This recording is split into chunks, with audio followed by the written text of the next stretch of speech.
The Sleigh Ride.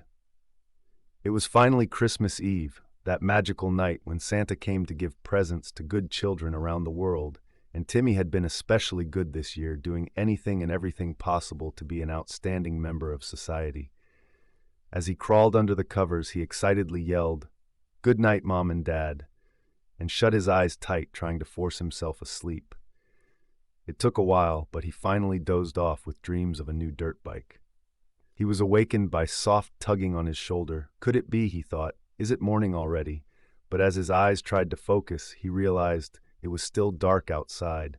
Then the tugging started again. He rolled over and looked, and in a half-asleep stupor couldn't believe what he was seeing. It was old Saint Nick himself. He saw the shock on Tim's face and reassured him in a cheerful voice. "Come with me, young Tim. I have a great surprise for you."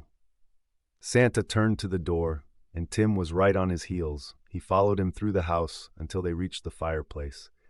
Santa then said in a voice so pleasant, "Take my hand, child, and don't be afraid.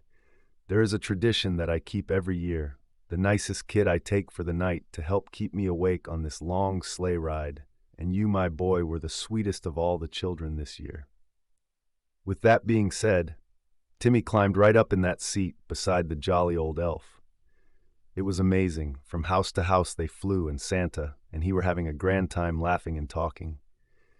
When Santa was done with a house, he would split the cookies, and milk Tim was having the time of his life when he looked up at Santa and exclaimed, "This is the best Christmas ever."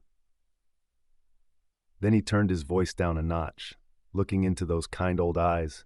"Thank you so much for this wonderful night ride." Santa leaned down. Tim thought to whisper in his ear, but instead bit a chuck out of his neck. As he wiggled, squirmed, and tried to scream, Santa smiled with gore on his chin, laughed a hearty laugh, and said to Tim, "Sugar-filled snack only keep me going for so long. Your body, though, will give me the ability to finish my night and spread Christmas cheer to every good boy and girl."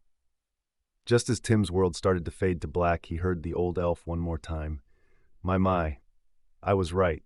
You are a sweet boy. And don't think me a monster, but I need to feed on one child a year. That's how it has to be. So now you know of this little-known tradition. It doesn't matter anyway because none of you will listen. So I will leave you with this.